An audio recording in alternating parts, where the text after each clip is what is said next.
warahmatullahi wabarakatuh. Alhamdulillah alladzi bi ni'matihi tatimmus shalihat. Segala puji bagi Allah Jalla Jalaluh yang karena nikmatnya kebaikan-kebaikan menjadi sempurna, yang karena rahmatnya niat-niat baik hamba dapat terlaksana. Allahumma salli wa sallim wa zid wa barik wa an'im ala sayyidina wa maulana Muhammadin wa ala alihi wa ashabihi wa man tabi'ahum bi ihsanin ila yaumiddin. Ya Allah, semoga salawatmu, salam berkah dan nikmatmu senantiasa kau curahkan untuk hamba kekasihmu, untuk baginda Nabi kita Muhammad alaihi salatu wassalam, dan untuk keluarga beliau, untuk istri-istri beliau, untuk putra-putri beliau dan anak cucu beliau, serta untuk seluruh sahabat Nabi, dan untuk orang-orang yang meniti jalan beliau sampai hari kiamat, dan semoga Allah meridhai kita bersama mereka. Amma ba'd. Malam ini tanggal berapa? Tanggal 22, insyaallah, tanggal 22 Rajab 1438 Hijriah. Ana tidak akan bosan mengingatkan kita untuk memperhatikan kalender Hijriah, karena kalau kita tetap mengekor kepada kalender Masehi, padahal Allah tidak menjadikan kalender Masehi itu sebagai agama buat kita. Allah mengatakan inna iddatash syuhuri 'indallahi 12 syahran fi kitabillahi yawma khalaqas samawati wal arda minha arba'atun hurum fala tadlimu fihinna anfusakum dzalikad dinul qayyim fala tadlimu fihinna anfusakum. Allah jelaskan bahwasanya hitungan rembulan di sisi Allah itu pada hari penciptaan langit dan bumi, pada hari penciptaan langit dan bumi, termaktub di dalam Lauhul Mahfuz. Kemudian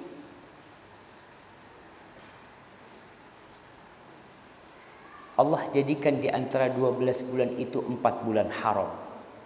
Salah satunya sekarang bulan Rajab.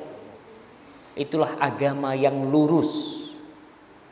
Agama yang lurus ini tatkala kita berpatokan dengan kalender yang bermuasal dari rembulan.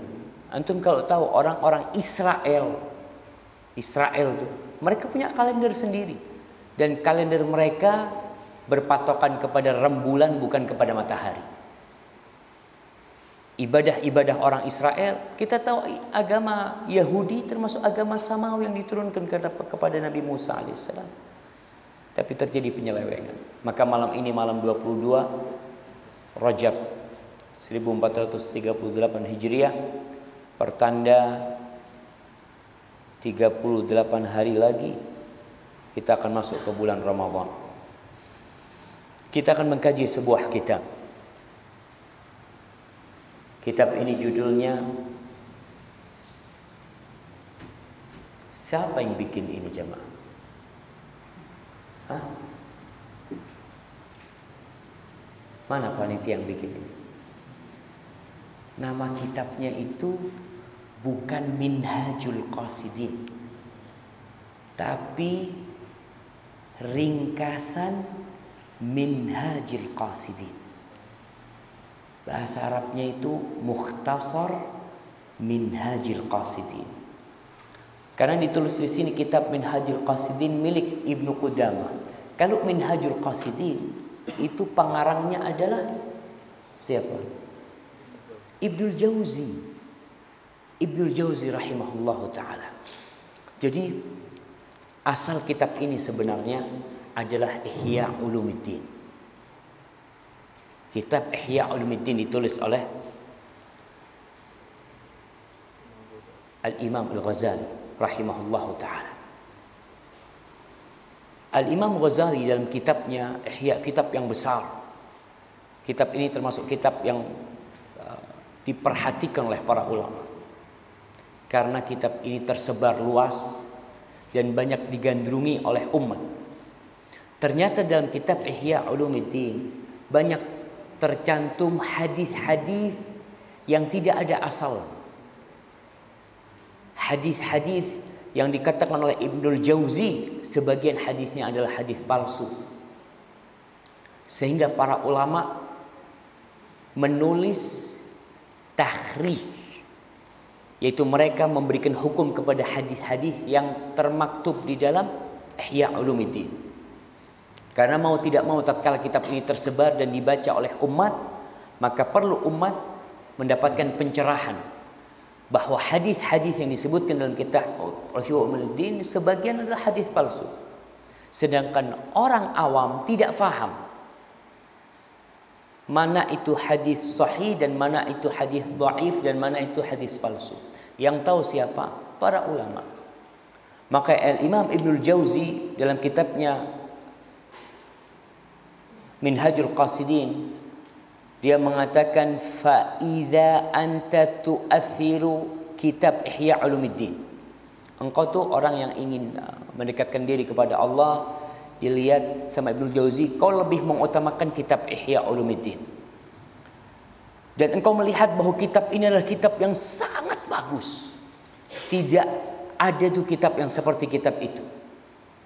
Fa'lam, Ibnul Jauzi yang mengatakan. Kalau kita lihat, ingat tidak ada seorang pun yang maksum kecuali Rasulullah SAW.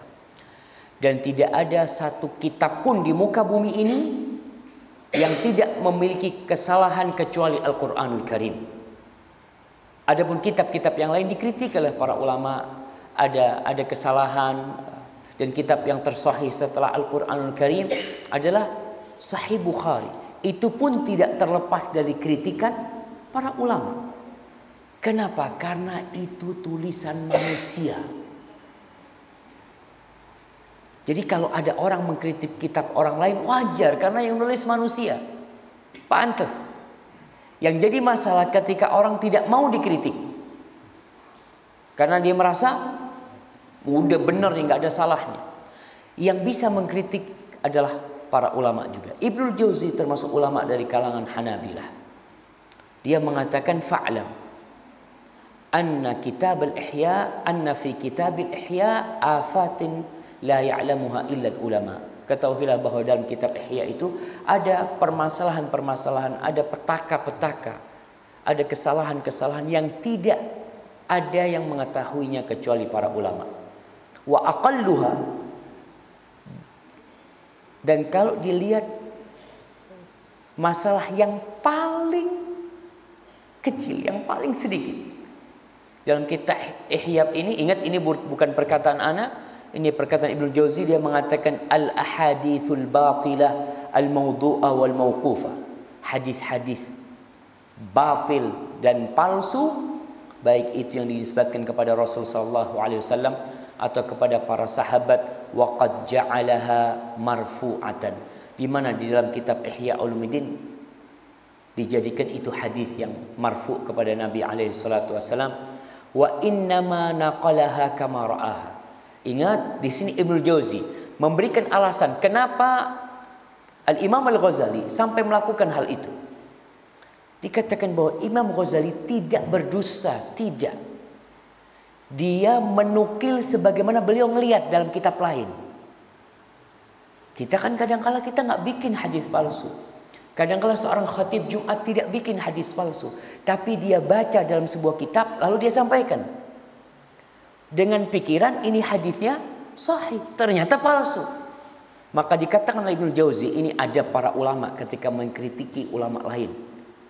Mereka mengatakan Ibnu Jauzi, Al-Imam Ghazali tidak membuat, tidak berdosa atas nama Nabi SAW.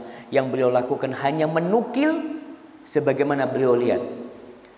Lalu Ibnu Jauzi mengatakan wala yanbaghi at-ta'abbud bihaditsin maudhu'. Enggak boleh kita beribadah dengan hadis palsu. Enggak boleh. Walaupun itu sebuah kebaikan, kalau hadisnya palsu kita tidak boleh. Wal ightirar bi lafdin masnu'. Kemudian kita tertipu dengan lafaz-lafaz yang bikinan manusia, bukan hadis Nabi alaihi salatu wasallam. Lalu beliau jelaskan beberapa masalah yang ada dalam kitab Ihya. Para jamaah ingat, kitab Ihya Ulumuddin ditakhrij hadisnya oleh banyak ulama. Al-Imam Al-Iraqi, dia menulis kitab khusus yang kitabnya itu judulnya kalau nggak salah Hamlul Asfar fi takhrij ahadits Ihya Ulumuddin. Dia mentakhrij semua hadis yang ada dalam kitab Ihya. Sebagian kitab Ihya Ulumuddin mencantumkan kritikan dari Al-Iraqi. Jadi kalau ada hadis di bawahnya ditulis Iraqi berkata hadis ini dhaif, dia berkata hadis ini palsu, hadis ini tidak ada dasarnya. Kemudian ternyata tidak cukup, datang ulama lainnya mentakhrij juga kitab Ihya Ulumuddin. Sampai ada 3 ulama yang mentakhrij kitab Ihya Ulumuddin. Kenapa? Karena kitab ini tersebar. Dan kitab ini banyak manfaatnya sebenarnya kalau tidak ada kesalahan dalam hadis-hadis palsu dan beberapa ucapan-ucapan yang bersandar kepada ahli falsafat yang ada dalam kitab itu. Lalu Ibnul Jauzi melihat kitab ini harus dibersihkan dari hadis-hadis palsunya, hadis-hadis dhaifnya, dari ucapan-ucapan yang tidak boleh dicantumkan di dalam sebuah kitab yang disandarkan kepada ulama-ulama ahli falsafat atau perkataan-perkataan sufia yang sampai mengatakan mungkin Allah bisa menyatu dengan makhluknya. Na'udzubillah min hadzal qaul yang ada dalam beberapa kitab yang ditulis oleh kitab-kitab sufi umpamanya. Ibnu Jauzi meringkasnya dalam kitab dengan judul Minhajul Qasidin. Namun ternyata dalam kitab Minhajul Qasidin ini masih ada pembahasan-pembahasan fikih. Sebagaimana pembahasan fikih itu adalah dalam kitab Ihya Ulumuddin.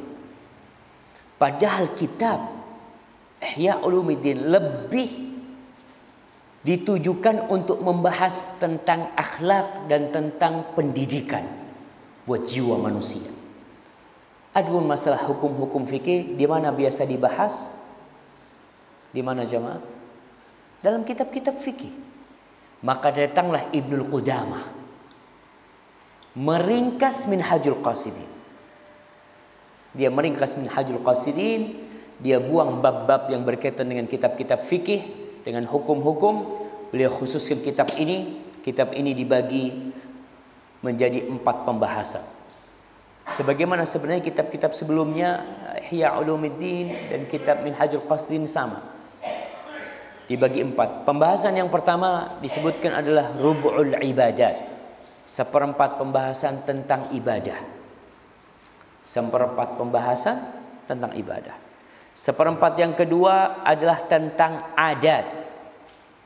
Tentang adat istiadat, tentang adab makan, adab tidur, tentang yang berkaitan dengan etika.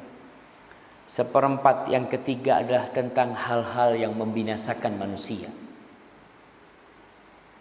Beliau berbicara tentang masalah hati, bagaimana cara menyucikan hati, kemudian penyakit-penyakit hati, berbicara tentang hubbud dunia, cinta kepada dunia, berbicara tentang hasad, sebagaimana ini ada dalam pembahasan kitab Ihya Ulumuddin. Kemudian 1/4 yang terakhir dia membahas tentang Rub'ul Munjiyat, hal-hal yang menyelamatkan. Apa saja hal-hal yang menyelamatkan? Dimulai dengan Kitabut Taubah, tentang di mana seorang hamba harus kembali kepada Allah Subhanahu wa taala. Adapun Rub'ul Ibadat, 1/4 tentang ibadah. Beliau memulainya dengan Kitabul Ilmi, kitab keutamaan ilmu dan hal-hal yang berkaitan dengan ilmu.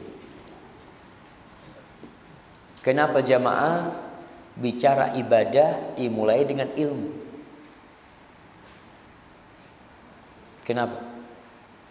Siapa yang mau jawab? Kitabnya Kitabul Ibadat nih, pembahasan tentang ibadah. Kok tidak dimulai dengan umpamanya Kitabut Taharah, Kalau kita akan baca kitab fikih, dimulai dengan kitab taharah biasanya. Disimulai dengan kitab boleh. Kenapa? Kita tidak bisa beribadah tanpa ini. Ya, karena ibadah itu berlandaskan ilmu. Allah menciptakan kita itu untuk beribadah. Wa ma khalaqtul jinna wal insa illa liya'budun. Ingat tuh, tujuan kita dalam kehidupan ini adalah mengabdi kepada Allah Subhanahu wa taala. Gimana kita bisa beribadah kalau kita tidak tahu cara beribadah? Seorang, kalau kita lihat di mana-mana ya, dari mulai SD, bahkan sebelum SD, TK, bahkan sebelum TK, ada tuh mulai penanaman ilmu. Ditanamkan ilmu kepada mereka. Dari sebelum TK, SD, SMP, SMA, kuliah. Apa sih yang dicari? Apa yang dicari jemaah? Seharusnya yang dicari adalah keridhaan Allah Subhanahu wa taala. Fadhal kau sekolah, kau cari ilmu. Bahkan Kitabul Ilm menjadi kitab pertama dalam pembahasan Ibnu Qudamah, dalam pembahasan kitabnya Ibnu Jauzi, bahwasanya ilmu adalah langkah pertama untuk mengabdi kepada Allah Subhanahu wa taala. Orang yang ahli ibadah tapi tidak berilmu, maka akan banyak kesalahan dalam ibadah dia. Contoh nih, ada orang semangat beribadah. Dia sholat asar, dia baru tobat nih, gak pernah sholat asar. Itu sholat asar pertama dia dalam hidupnya. Sholat asar, karena dia merasa banyak dosa. Setelah assalamualaikum, dia sholat ba'diyah asar. Sholat 2 rakaat, 2 rakaat lagi, 2 rakaat lagi. Karena dia sedang nyaman beribadah nih. Bertahun-tahun dia tidak pernah sholat. Sekarang dia merasakan halawat ta'abbud lillah, manisnya mengabdi kepada Allah. Menurut antum boleh nggak? Jamaah, dia puluhan tahun nggak sholat. Dia sekarang sedang mulai sholat, hendak menembus sholat wajib yang dia tinggalkan. Orang yang tidak berilmu akan mengatakan, bagus Ustaz, alhamdulillah, silahkan. Dia mengatakan itu tanpa ilmu. Tapi orang yang berilmu akan mengatakan, nggak ada ba'diyah asar. Ba'da asar itu termasuk waktu larangan sholat umpamanya. Ini karena dia punya ilmu. Tapi orang yang nggak punya ilmu, ya dia akan beribadah. Maka sekali lagi pentingnya ilmu ini, karena ibadah akan diterima kalau ikhlas lillahi ta'ala dan sesuai dengan tuntunan Rasulullah sallallahu alaihi wasallam. Itulah syahadat kita. Kita mengatakan asyhadu an la ilaha illallah. Ini menuntut kita ikhlas, enggak boleh riya, enggak boleh berbuat syirik. Wa asyhadu anna Muhammad Rasulullah sallallahu alaihi wasallam. Ini menuntut kita untuk beribadah dengan syariat Rasulullah sallallahu alaihi wasallam. Baik. Antum lihat ini terjemahan cetakan mana? Siapa yang memperbanyak ini? Mana panitia? Nah, cetakan mana nih? Al-Kautsar. Apa? Lupa. Ana soalnya dulu waktu kuliah di Lipia, ana jualan kitab ini. Kita mahasiswa lah jamaah. Mahasiswa nggak punya fulus ya, terpaksa kerja apa yang bisa dijual. Anak kebetulan kenal sama penerbitnya. Buku ini ya kita bisa ambil tanpa bayar dulu dan kita jual pada waktu itu. Cuma ternyata ini permasalahan di buku-buku terjemahan. Banyak penerjemah yang orientasinya adalah uang. Dan banyak penerbit yang orientasinya keuntungan. Dia itu kadangkala ada kitab bagus, dia cari orang, kau terjemahkan 2 bulan, aku kasih sekian. Penerbit nggak tahu bahasa Arab. Penerjemah punya apa istilahnya, deadline kapan? 2 bulan. Maka dia pokoknya terjemah. Selesai, silahkan, kata penerbit, jazakallah khair, khud fulus. Jazakallah khair, iya dapat fulus. Ternyata anak ketika itu bahas bab, anak lupa bahas bab apa. Anak baca bahasa Indonesianya, anak nggak paham. Anak ulangin, anak nggak paham lagi. Akhirnya anak buka bahasa Arabnya. Ternyata ada penerjemahan yang kurang dan salah. Karena tadi kejar target. Saya harus kejar setoran. Antum mengingatkan setoran. Allahu Akbar. Ya, kadang kala orang kejar setoran, makanya buku terjemahan itu tidak cukup orang belajar Islam lewat buku terjemahan. Seorang menjadi pendakwah, menjadi ustadz lewat buku terjemahan nggak cukup. Kenapa? Karena tadi takut dia menyampaikan sesuatu yang dalam terjemahan itu memang betul ada, tapi ternyata salah dalam terjemahan itu. Makanya terjemahan yang bagus itu yang ada editor bahasa Arabnya. Biasanya disebut murajaah. Artinya ada staf khusus yang tugasnya mencocokkan terjemahan bahasa Arab dengan bahasa Indonesia.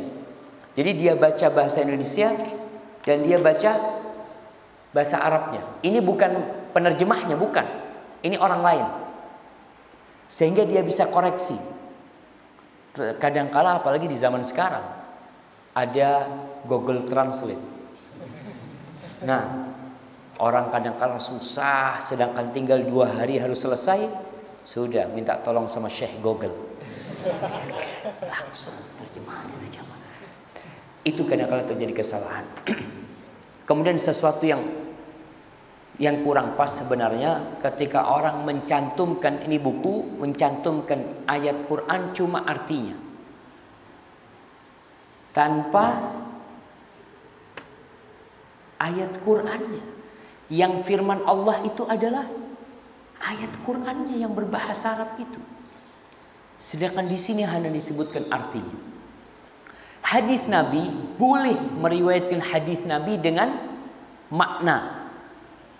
Artinya kita boleh meriwayatkan hadis Nabi dengan makna. Kita mengatakan Rasulullah SAW bersabda, barang siapa yang Allah menghendaki suatu kebaikan pada dirinya, maka dia memberinya pengetahuan dalam masalah agama. Ini meriwayatkan hadis dengan makna. Tapi tidak boleh meriwayatkan Al-Quran dengan makna. Seperti dalam terjemahan ini, apa dikatakan? Allah berfirman. Adakah sama orang-orang yang mengetahui dengan orang-orang yang tidak mengetahui? Apa betul ini firman Allah? Bukan. Ini terjemahan firman Allah. Firman Allahnya apa? Qul hal yastawi alladhina ya'lamun walladhina la ya'lamun. Itu yang firman Allah. Itu yang Allah katakan kepada Nabi Muhammad SAW. Itu yang Allah sampaikan kepada Jibril AS, dan Jibril menyampaikannya kepada Rasulullah SAW. Bukan ini firman Allah. Maka kita tidak boleh mengatakan Allah berfirman. Katakan Allah itu satu. Itu bukan firman Allah. Itu arti dari firman Allah. Dan kita tahu tidak boleh seorang, ya menurut pendapat jumhur ulama, tidak boleh seorang menyentuh mushaf tanpa bersuci. Nyentuh Quran tidak boleh kecuali bersuci. Tapi boleh menyentuh tafsir atau terjemah Quran tanpa wudhu. Kenapa? Karena ini bukan murni firman Allah. Di situ ada terjemahan yang manusia yang menulisnya. Kayak ini adakah sama orang-orang yang mengetahui dengan orang-orang yang tidak mengetahui? Jadi kalau ingin menyampaikan firman Allah artinya, maka sebutkan arti dari firman Allah di surat Az-Zumar ayat 9. Adakah sama orang-orang yang mengetahui dengan orang-orang yang tidak mengetahui? Baik, kita akan berbicara tentang keutamaan ilmu. Tapi ana ingatkan kembali bahwa kritikan para ulama kepada kitab Ihya Ulumuddin, karena memang tidak ada manusia yang maksum. Kemudian Ibnul Jauzi pun mendapatkan kritikan dari ulama-ulama yang lainnya, karena Ibnul Jauzi bukan orang yang maksum, dan setiap ulama memiliki kesalahan yang dikritik oleh ulama-ulama yang lain, dan mereka saling menghormati di antara mereka. Bukan berarti mengkritik itu menjatuhkan mereka, tidak. Antum tahu kadangkala ada yang namanya disertasi, itu diujikan di sidang. Kadangkala sampai dikritiki macam-macam oleh dosennya, karena memang ini hasil kerja manusia yang mungkin aja dia salah.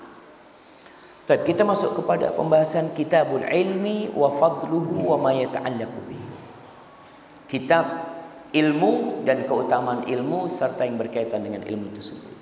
Qala Allah Ta'ala, Allah berfirman di surat Az-Zumar ayat 9, "Qul hal yastawi alladhina ya'lamun wal ladzina la ya'lamun." Subhanallah. Semua orang tahu keutamaan ilmu. Sampai yang namanya anjing punya ilmu itu lebih berharga daripada anjing yang tidak punya ilmu. Anjing jemaah yang punya ilmu, seperti anjing yang bisa mengendus, anjing apa? Anjing pelacak atau anjing pemburu. Dalam Islam boleh nggak orang memiliki anjing pemburu? Boleh, boleh. Bahkan tangkapan hasil buruan anjing pemburu itu yang udah diajarin itu halal. Tapi kalau ada anjing yang tidak punya ilmu, tidak diajarin, tahu-tahu ada anjing liar gigit umpamanya kelinci, boleh antum makan itu kelinci? Nggak boleh. Tapi kalau anjing yang antum ajarin lalu dia nangkap kelinci, halal tuh tangkapan dia. Kalau itu dalam binatang, bagaimana dengan manusia yang berilmu? Tentu tidak sama, yang berilmu dan yang tidak berilmu. Kemudian Allah berfirman di surat Al-Mujadilah, "Yarfa'illahu alladhina amanu minkum walladhina utul ilma darajat." Allah Jalla Jalaluh meninggikan orang-orang yang beriman di antara kalian, mengangkat derajat mereka, dan orang-orang yang diberi ilmu pengetahuan beberapa derajat. Jadi ditinggikan derajat mereka. Yang beriman diangkat derajatnya. Orang yang mukmin diangkat derajatnya. Tapi orang yang berilmu di antara orang yang beriman itu lebih lagi diangkat derajatnya. Kemudian di sini disebutkan sebuah asar dari Ibnu Abbas. Disebutkan, yang anak udah cari ucapan Ibnu Abbas ini, anak belum dapatkan. Ya, didapati di kitab ini, mungkin di kitab-kitab lainnya. Ibnu Abbas mengatakan bahwasanya lil ulama darajat. Allah mengangkatkan beberapa derajat. Orang yang berilmu diangkat beberapa derajat di atas orang-orang yang beriman tapi tidak berilmu. Disebutkan bahwa Ibnu Abbas mengatakan radhiyallahu taala anhu bahwa ulama itu memiliki derajat di atas orang-orang beriman 700 derajat. Di antara tiap satu derajat itu masiratu khamsi mi'ati am. Jaraknya perjalanan 500 tahun. Ini ucapan siapa? Ucapan Ibnu Abbas radhiyallahu taala anhu. Kemudian beliau mengatakan wa qala ta'ala, dan Allah berfirman,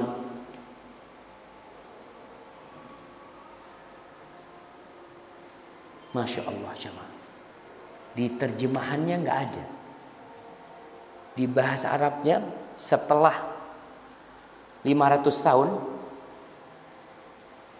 disebutkan firman Allah, wa qala Allah ta'ala innama yakhshallaha min ibadihil ulama.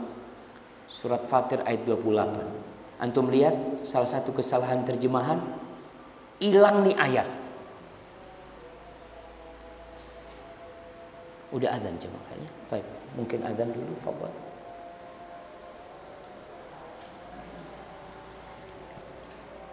Allah.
Allahu Akbar, Allahu Akbar.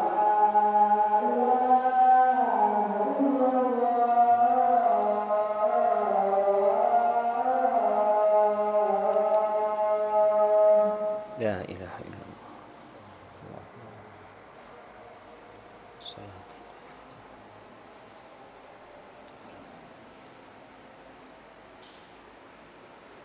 Allahumma rabb hadhihi ad-da'wati at-tammah was-salati al-qa'imah ati Muhammadan rasulullah tukhlifu al-mi'ad.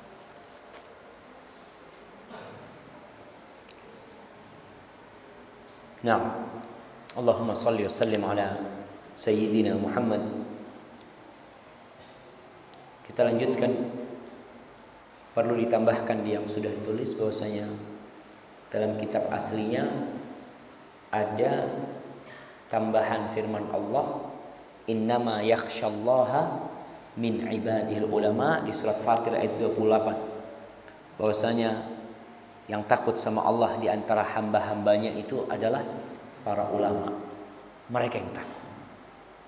Orang semakin kenal Allah semakin takut, dan semakin kenal Allah semakin dia mendekat kepada Allah Subhanahu wa taala. Dia akan meninggalkan yang haram-haram dengan tenang. Dia mungkin kerja di tempat yang haram, tenang. Allah Ar-Razzaq, ada apa? Kita takut. Allah tuh yang ngasih rezeki. Dan kemudian disebutkan dalam hadis yang diriwayatkan Imam Bukhari dan Muslim, hadis Nabi di sini, man yuridillahu bihi khairan yufaqihu fid din. Barang siapa yang Allah menghendaki kebaikan pada diri orang itu, maka Allah akan jadikan orang itu memahami agama, belajar agama, fiddin. Jadi ingat, kalau ada orang punya kecondongan kepada agama, insya Allah nih Allah ingin kebaikan buat dia. Dia mau belajar, dia mau ngaji, dia mau datang ke masjid, datang kajian, insya Allah. Dari mana kau tahu? Nih Rasul sallallahu alaihi wasallam yang menjelaskan. Kalau itu salah satu tanda Allah menginginkan kebaikan buat orang itu. Kalau orang yang umpamanya condong kepada ilmu umum, nggak masalah kau belajar ilmu umum, tapi hatimu ada enggak keinginan belajar agama? Karena ada sebagian orang yang meremehkan. Artinya meremehkan, kau mau kemana? Mau ke masjid pengajian? Aduh, buat apa pengajian-pengajian? Sudahlah, yang biasa aja jadi umat Islam, jangan yang ekstrim. Padahal orang datang ke masjid pengajian ekstrim. Allahu Akbar. Di sini kalau Allah ingin kebaikan buat diri seseorang, lihat. Antum perhatikan diri antum. Kita ini lihat, anak ini condong nggak sama agama Allah, Ustaz? Anak ini males sama pengajian. Males. Kalau datang kajian mesti tidur. Dia datang kajian tapi tidur. Akhirnya pulang nggak paham. Berarti Allah tidak ingin kebaikan sama engkau. Kalau Allah ingin kebaikan buat engkau, engkau akan cinta dengan majelis ilmu, menyisakan sebagian waktunya untuk menuntut ilmu. Kemudian dari Abu Umamah radhiyallahu taala anhu disebutkan untuk Nabi alaihi salatu wassalam ada dua orang. Satu abid wal akhar alim. Yang satu ahli ibadah, yang satu orang berilmu. Jamaah, mengetahui sesuatu yang penting dan sesuatu yang tidak penting itu mudah. Memahami sesuatu yang bermanfaat, yang satunya berbahaya, itu gampang membedakan hal itu. Tapi membedakan antara dua hal yang baik, mana yang lebih baik? Itu butuh ilmu. Dua-duanya baik. Sekarang ahli ibadah, Masya Allah, baik. Dia datang ke masjid tepat waktu, awal waktu dia datang, Masya Allah. Dia sholat sunnah, dia berzikir, dia baca Quran, baik. Yang satu duduk nuntut ilmu. Kayak model sekarang nih. Kita kajian nih. Ada orang lain sedang umpamanya berzikir. Baik apa tidak berzikir? Baik. Bahkan Allah cinta kepada orang-orang yang berzikir. Sekarang lebih utama mana nih? Orang yang sekarang sedang berzikir dan orang yang sekarang sedang belajar nuntut ilmu. Maka Rasulullah SAW mengatakan, fadlul alimi 'alal 'abidi ka fadli 'ala adnaku. Kata Nabi SAW, kelebihan orang yang berilmu di atas yang ahli ibadah sama dengan kelebihanku. Ini ada kurang terjemahannya jemaah, diperbaikin. Sama dengan kelebihanku, yakni kelebihan Nabi atas orang yang paling rendah di antara kalian. Udah ditambahkan. Lihat, antum kalau belajar cuma dari terjemahan, ya sudah. Antum akan sampaikan kelebihan orang yang berilmu atas ahli ibadah sama dengan kelebihan atas orang yang paling hina di antara kalian. Apa maksudnya? Gak ada yang kurang. Apa kurang? Kafadli. Sama dengan kelebihanku. Kurangku aja artinya sudah kacau. Sama dengan kelebihanku atas orang yang paling hina di antara. Masya Allah. Antum bagaimana keutamaan Rasul sallallahu alaihi wasallam dan bagaimana kerendahan orang yang paling hina di antara umat ini. Jaraknya itu jemaah. Dan ternyata orang yang berilmu dibanding dengan ahli ibadah doang seperti itu. Makanya lebih utama mana? Ya, ini terjadi ketika di Madinah jamaah. Di Madinah itu sama kayak kita sekarang nih. Habis adzan kajian lanjut. Habis adzan kajian lanjut. Sebagian orang Indonesia merasa nggak nyaman. Dia mengatakan Ini gimana sih, kata dia. Orang mau sholat sunnah pada pengajian. Karena dia berpikir lebih utama sholat sunnah daripada nuntut ilmu. Udahlah selesai sholat sunnah sekarang. Dan kita tahu bahwasanya menuntut ilmu itu adalah amalan yang paling mulia di antara amalan sunnah. Kalau niatnya benar. Niatnya benar, ikhlas lillahi ta'ala. Maka Rasulullah SAW menjelaskan keutamaan orang yang berilmu di atas orang yang ahli ibadah, seperti keutamaan Rasulullah Sallallahu Alaihi Wasallam dibanding orang yang paling rendah. Jadi tidak bisa dibayangin. Lalu Rasulullah Sallallahu Alaihi Wasallam bersabda, Innallaha wa malaikatahu wa ahlas samawati wal ard hatta an-namlatu fi juhriha wa hatta al-hut la yusalluna ala muallimin nas al-khair. Disebutkan sesungguhnya Allah dan para malaikatnya dan penghuni langit dan bumi.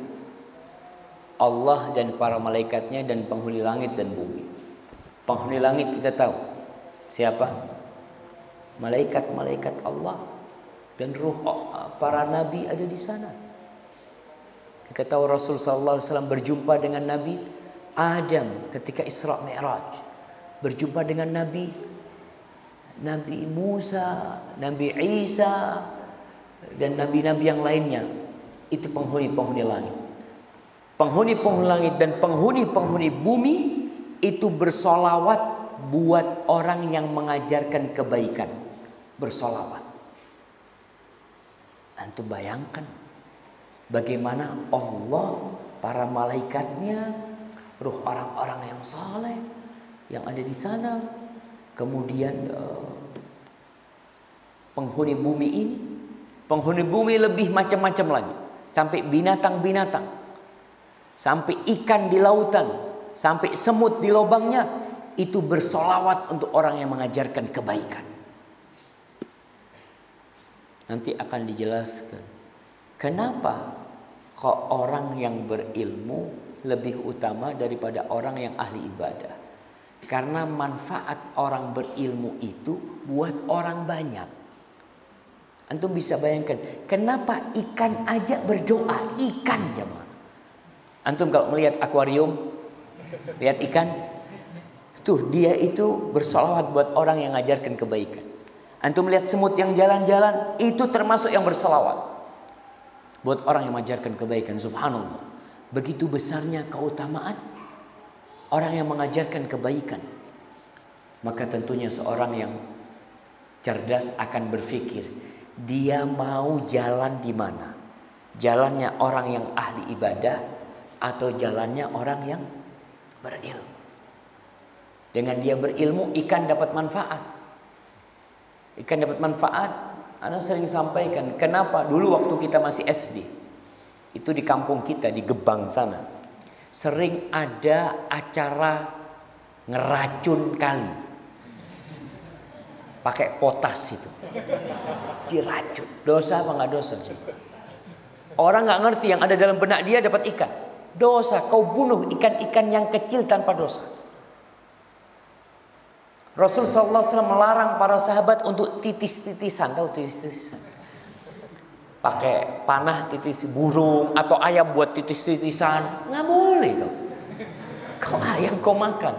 Atau dia memanah burung, sekarang orang menembak burung hanya untuk latihan. Ada burung-burung kecil, burung pipit ditembak, masya Allah kena kata dia. Terus dibuang, nggak boleh. Bagaimana dengan orang yang motas kali? Itu sampai anak-anaknya ikan mati semua. Siapa yang Anda nggak pernah dapat ilmu ketika SD dan orang kampung, padahal di situ kita punya guru agama, tidak pernah ada yang ngasih tahu kita kalau motas itu nggak boleh. Oke, sebenarnya orang yang berilmu itu akan mendukung programnya Menteri Kelautan. Anda tahu Menteri Kelautan? Dia kan sedang memerangi berbagai macam cara berburu ikan yang berbahaya, membahayakan kepada ekosistem laut ya, kemudian membunuh itu. Seperti itu. Maka di sini ikan pun berdoa buat orang yang mengajarkan kebaikan. Kemudian disebutkan hadis, ya kita cukupkan dengan hadis yang di depan kita ini yang terakhir. Rasul sallallahu alaihi wasallam mengatakan fadlul alimi 'alal 'abid. Keutamaan orang yang berilmu di atas yang ahli ibadah, kafadlil qamari lailatal badri 'ala sa'iril kawakib. Seperti kelebihan rembulan pada malam purnama atas seluruh bintang gemintang. Masya Allah. Apa artinya bintang gemintang? Bintang-bintang artinya. Iya. Bintang gemintang itu bintang-bintang. Kayaknya ada. Mana yang ahli bahasa Indonesia di sini? Apa artinya bintang gemintang? Apa betul artinya bintang gemintang itu bintang-bintang? Karena memang kawakib maksudnya bintang-bintang yang lainnya gitu. Kenapa? Bintang gemintang artinya? Oh, bintangnya banyak gitu. Masya Allah. Baik, disebutkan di sini seperti kelebihan rembulan pada malam purnama atas seluruh yang ada di langit itu, dari planet-planet, dari bintang-bintang yang terlihat di sana. Subhanallah. Kenapa kok disamakan dengan rembulan di malam purnama? Ketika datang purnama, itu bintang-bintang hilang. Tidak kelihatan bintang-bintang kecuali sedikit. Tapi apabila tidak ada rembulan, yang kelihatan apa? Bintang semuanya. Kita kadang-kala sebelum subuh itu melihat bintang terang bagus, tapi ketika datang purnama hilang itu bintang-bintang. Seperti itu keutamaan orang yang berilmu. Kemudian kenapa disamakan dengan rembulan? Para ulama menjelaskan, rembulan ini kan kadang-kala besar, kadang-kala kecil. Sebesar ilmu itu ulama, sebesar itu pula kelebihan dia di atas bintang-bintang. Karena ketika bulan sabit, kadang-kala bintang masih kelihatan di sebelah-sebelahnya. Masih nampak tuh bintang-bintang itu. Jadi sebesar kadar keilmuan itu orang alim, maka sebesar itu pula kelebihan dia di atas orang-orang yang ahli ibadah itu sendiri.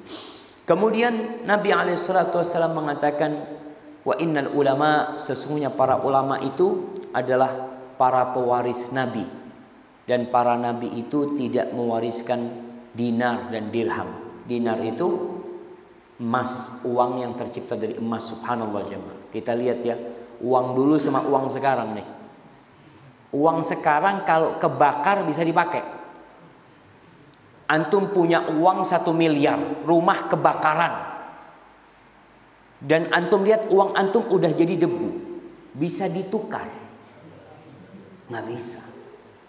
Karena sejatinya itu bukan uang, itu kertas yang dikasih nilai uang. Tapi kalau uang itu dari dinar, dari emas, terjadi kebakaran, uang dinar antum meleleh, masih bisa dipakai enggak? Masih bisa dipakai. Emas itu emas nggak akan berkurang. Tinggal nanti dicetak ulang atau dibikin perhiasan. Maka di sini perbedaan antara kertas sama dinar dan dirham. Para nabi itu tidak mewariskan dinar dan dirham. Yang mereka wariskan itu adalah ilmu. Maka barang siapa yang mengambil ilmu itu, dia telah mendapatkan bagian atau keuntungan yang banyak sekali. Itu yang bisa kita sampaikan pada kesempatan kali ini. Kita cukupkan, insyaallah mungkin pada kesempatan yang akan datang kita bisa lebih panjang lagi.